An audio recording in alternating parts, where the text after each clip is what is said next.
and watching this from.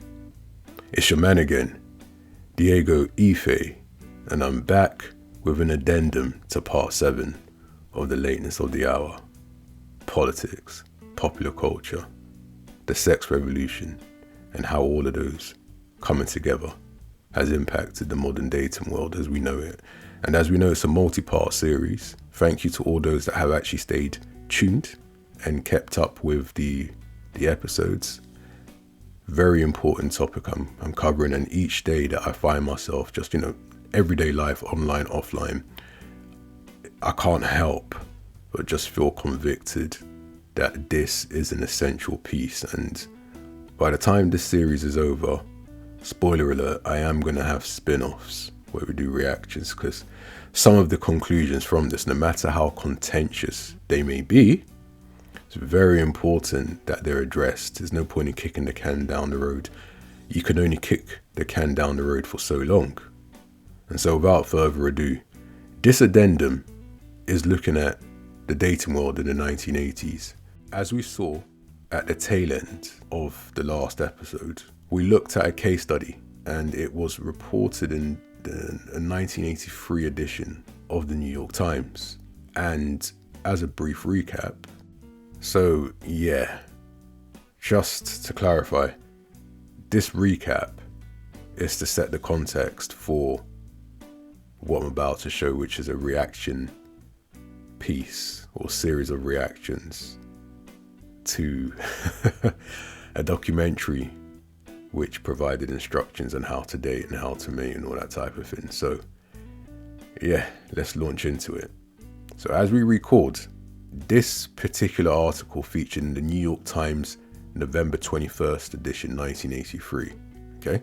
And it reported about a group of 250 men and women between the ages of 35 and 60, all members of a 4,000 strong member Westport Unitarian group. Just to clarify, the Unitarian group it's almost like a church in a sense. It's like a fellowship, and it welcomes everybody, every kind of ethnicity and creed and color and gender and all that other stuff. So yeah, I just thought I'd share that because it sets the context for what we will see a bit later. So of course, this 4,000 member group, Western Unitarian group, met to discuss the acceptable rituals that had developed around dating. And so, as we recall, Todd Khalif, the director for the org's special programs, reported that collective feelings of insecurity and unsurety on how to proceed was a major source of anxiety and discontentment among those that are part of the group, and in many cases you can argue was a sample size of a population, a wide population that felt similar sentiments. So, naturally, if it's going to be carried by the New York Times, then it certainly has some mainstream weight or pulling power. Returning to what we were discussing, during this session, advice was offered by Cheryl Mercer, the author of Honorable Intentions, The Manners of Courtship in the 80s, and is based upon hundreds of interviews Miss Mercer said she'd had with singles over a span of 2 years, 1981 to 1983. Miss Mercer, a then 32-year-old publicity director in Manhattan who, at the time, had never been married, said she wrote the book because she believed there was anarchy in the dating world, mating and dating world at that time. And just as an aside, anarchy in the early 80s, it makes sense because this has really marked the onset of a post-marriage culture. But look, I don't even know what a word you would use for today if she, someone that's very versed in this topic, arguably a subject matter expert, can conclude over 40 years ago, almost 42 years to be precise, that the state of affairs was anarchic. Anyway, now according to Mercer, the old rules of courtship no longer apply. And of course, when she's referring to that, if you recall in one of the more distant episodes, we looked at courtship in 1950s America and how remarkable the transformation was between then and, for instance, 70s and onwards. Yep. And so in that vein, she further added, rituals have changed because we have changed. And this was citing the explosion in the number of midlife singles, increased sexual freedom, and the women's movement. She said that nobody knew any longer. And of course, what was appropriate and what was inappropriate behavior, the lines had been blurred. At the meeting, Mercer was providing her dating and mating guidance. The confusion was most profoundly felt by men. Now, according to Mr. Khalif, we have been unseated from our old position. Now, this is interesting because I could only muster a guess as to his age. The article doesn't disclose his age, but the reason why I'm referring to it is because he's obviously from a particular generation, and it'd be curious to know. So this is kind of like I'd say a bit of a punish. If this was in 1983, which it was, and he's a program director, it's a form of leadership, right? Given, as I said, it's a form of congregation. Christian in a sense, but more humanistic, more of like the humanism, I would argue. This is just from what I've taken from my research. And so in any case, in terms of his generation, I'm gonna go for mid-30s, right? So if he was, say, 35 odd, because that's enough years on this planet to have been able to have witnessed what dating might have looked like in the 60s and still not been necessarily a child or an infant. But then at the same time, he's not too old that he doesn't have a vested interest in the dating market improving. So if we work with 35 years of age, let's see, I'm going to do this calculation on the spot. Was pretty decent at mental arithmetic. Hopefully I don't take too long to calculate this. So 983, take 30 years off that, takes you to 1953. Bloody hell. Yeah, 1953. And then you take off another, 5 years? Takes you to 1947. Yep. He would have had a wide purview. He would have had a huge purview.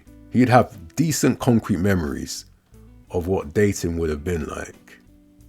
So if we're to count back, if we're to go back, and it's 35 years, if we take, like, for example, 20 years off it, he would have been, it would have been 1963, and he would have been 15 years old. If you go back another, let's say 5 years, so age of 10. And by the age of 10, you would have formed ideas on what gender roles would look like without fully understanding the context of Cold War, PR, all that type of stuff, right? So let's say you're 10 and 25 years before 1983. And how I calculate it would be 83, so 63, and you'd take 5 years off 63. So what's that, 58? So yeah, 1958-ish. He would have already been able to form decent memories. So imagine you would have had your 50s style kind of housewife in the 50s. Maybe part of that in the 60s, but a transformation was taking root. The 70s, as you would have been coming of age, you would have thought, okay, things are a bit different. Where's this going to go? And by the 80s, at the turn of the 70s, start of the 80s, I think he would have had a very well-rounded understanding of the situation. So I can see from his perspective why he would say that men have been unseated from our old position. And I do believe, again, in one of the previous episodes where I refer to the fact that the 1950s traditional households, gender roles, white picket fence was more of an ostensibility, was more of an image than it was a full-on reality. For me, it's an interesting one. But in any case, yes, I believe that he has the purview to understand how things were from that point in time. Because it would have been confusing. I can only imagine, being a similar age, what my thoughts would have been like if I had lived through his time, in the sense that if we were the same age. Again, I'm working with the assumption he's 35. So anyway, Carly further added, we're getting mixed messages from women today, and we need guidelines. This is interesting because, again, this sort of sets me up shortly for the reactions to that documentary about the natural way today. Moving on. So there were others that echoed similar thoughts and sentiments to Carly. One middle-aged man in horn-rimmed glasses rose from his seat and said, I feel awkward having sex with someone for the first time. I do believe that this backs up what I was saying.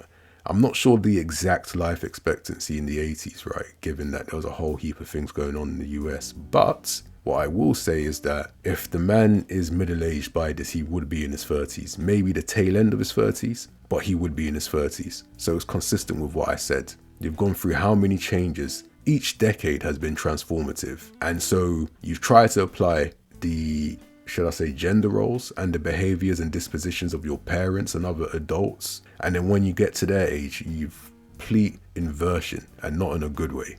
So the awkwardness is perfectly understandable. And he further commented, what is the right way to deal with that?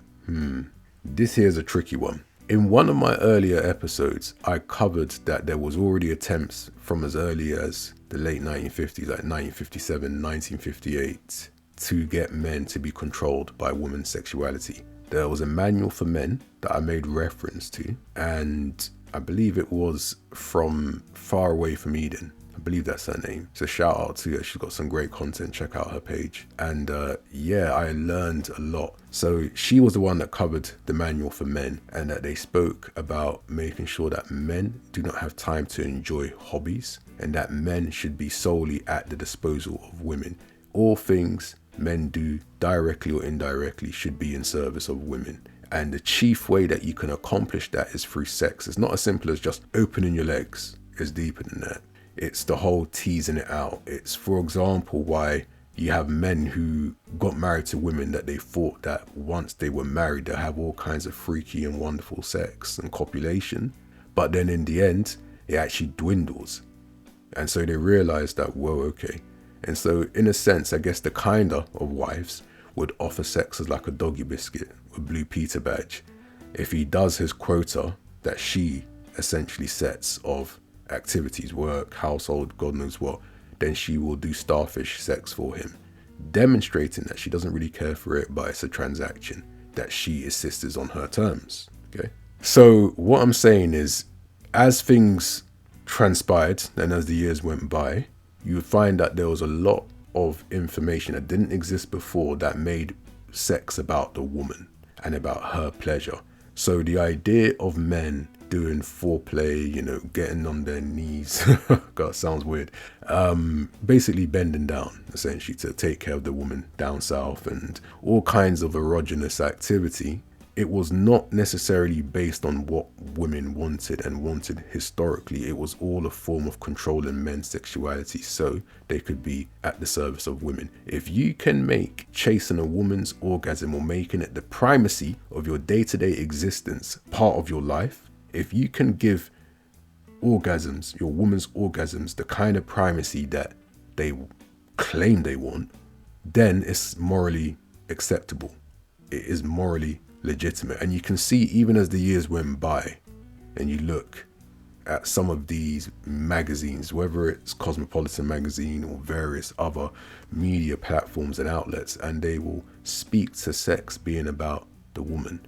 The discourse is about the woman's pleasure. Men are somewhat shamed sexually, but it will take on different dimensions. So a man, for example, who has invested in pleasuring a woman, making her pleasure the center of his sexual attention, and his pleasure being a distant second, he's made a massive investment. You can argue a series of humiliation rituals, but he's not content with what he's chosen. He now needs to recruit others. So then he takes on the agentic role of shaming other guys who will not do what he does on behalf of women. And so at best, he's going to get a pat on the back, a nice warm rub on the head. But the guys who he shames that don't relent and kowtow to what he asks will end up being the guy who actually gives his woman, and other guys that think like him, their women, the real deal. They'll get the best of her behind closed doors that he will never see.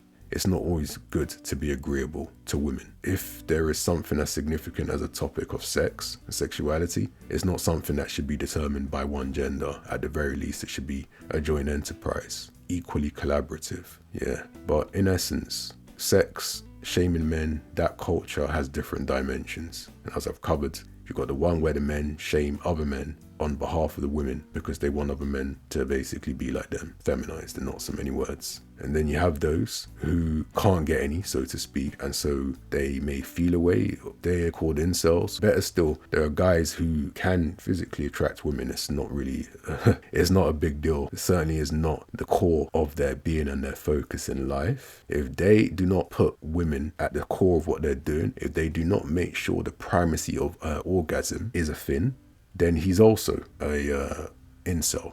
You understand? So incel has different context, or should I say subtext, from one woman to another. So it's just chaotic, and they don't necessarily help affairs by continuing to, double down on the use of it infinitely, incessantly, to the point of which has actually lost its meaning. Okay? But in any case, what we can see, regardless of the dimension, it's all been about control. Even if you look onto today, and don't get me wrong, we're going to cover things extensively in the more latter episodes. But if you look until today, that control is still there.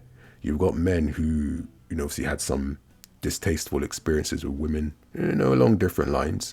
And trust me, it's happened to practically every guy that has been involved with women. But what will happen is they will crack the code of how to sleep with infinite women, essentially have a rotation. And if that's what they want, more power to them. But then in their minds, if other guys do not kowtow to it, then they'll call their masculinity into question. So it's weird, it's very ironic, because the same man will basically believe that the ultimate measure of his manhood is how he's able to go through women and rack up high volume, in other words. So as much as some of these guys talk about women being out of their nature and going against their nature and what have you, you can argue that some men potentially are as well, because I don't know why you're trying to compete with women sexually. I find it weird. But in any case, I'm just dealing with a certain worldview. The guys that are of that school of thought will crack the code of being able to sleep with high volumes of women. And guys who may, at least in their minds, want similar action, if they don't have that sense of assurance, self-assurance that they can pull it off, they typically tend to shame them. You understand? So the irony is, you can't be talking about women being this, that, and messing up the dating world, but left to your own devices, you're going to add and intensify any existing chaos. Like I said, I'm going to keep it 100. For many people in this whole dating sphere, this is a joint enterprise of fuckery. I'm just going to say it as it is and tell the truth and shame the devil concomitantly. Okay? So this whole idea of female sexuality being able to hold sway upon a man's life to the extent that he makes poor decisions that only become evident later on is highly problematic. Highly problematic. And like I said, it's just taken on different forms. You can look at it decade upon decade. It's taken on different forms. But it's the same fucking toilet. Same shit. Flushing anti-clockwise. It is what it is. So I had a moment of passion there, Off script. This is largely off script anyhow. In fairness. A bit of a semi-structure before I transcend into the reactions for the modern mating dating world instruction manual stuff. So ultimately, look, life is full of many perverse ironies, and that could not be more the case when it comes down to this topic, which is why, as you have observed and you will see over time, it's been extensively covered, because there's so much discourse and conjecture and speculation on why things are the way they are. And this happens on large platforms, where such views cannot be equally contested or pushed back against. It will be in a respectful way. At the end of the day, even if we have different views on certain premises, ultimately, I think we all want the same things. And that is to not have chaos. At least I'm going to call it in the end everybody's bluff. I don't like the chaos, but others, their lives are centered on pursuing that chaos. Anyhow, I don't think that men allowing female sexuality to determine their life choices is a very good thing. At the end of the day, women love sex and they love it more than men. So how men have been able to fall under the witchcraft by way of the Pussoir, not the golden Pussoir, but the Pussoir, is beyond me. Entirely beyond me. But anyway, let's go back to Mr. Khalif's fellow member at the Unitarian group. So he was speaking about his awkwardness when it comes down to having sex with women, because again, there's no sex manual either. Other than the fact that they know that women of the age were being bombarded with information that would soothe their feelings and lie to them because it felt good, so it must be good and all that kind of stuff. You're not receiving any real manual understanding of how to navigate that, hence the question. But the thing is, you're not really being handed the initiative to think, because you essentially being very vocal and unapologetic about doing your own thing and not kowtowing to this new wave of programming, you'll be seen as a demon, a renegade, someone that is not doing their bit for society. So it's natural he's going to ask the question because it wasn't clear. And to speak to what I just mentioned a moment ago about the manual for men, right? It was deliberately done so that it would enable witchcraft from one gender to another to flourish via sex as a tool. But in order to attain, because at the end of the day, if you use sex to control men, you can get them to do almost anything and everything, including some good things and some heinous things, depending on the spirit of the woman in question. So the whole idea of that manual was to give women an asymmetric advantage so that men will continue being behind the curve in understanding female nature. And when I say understanding female nature, at the end of the day, I think both genders should try to understand one another. Context will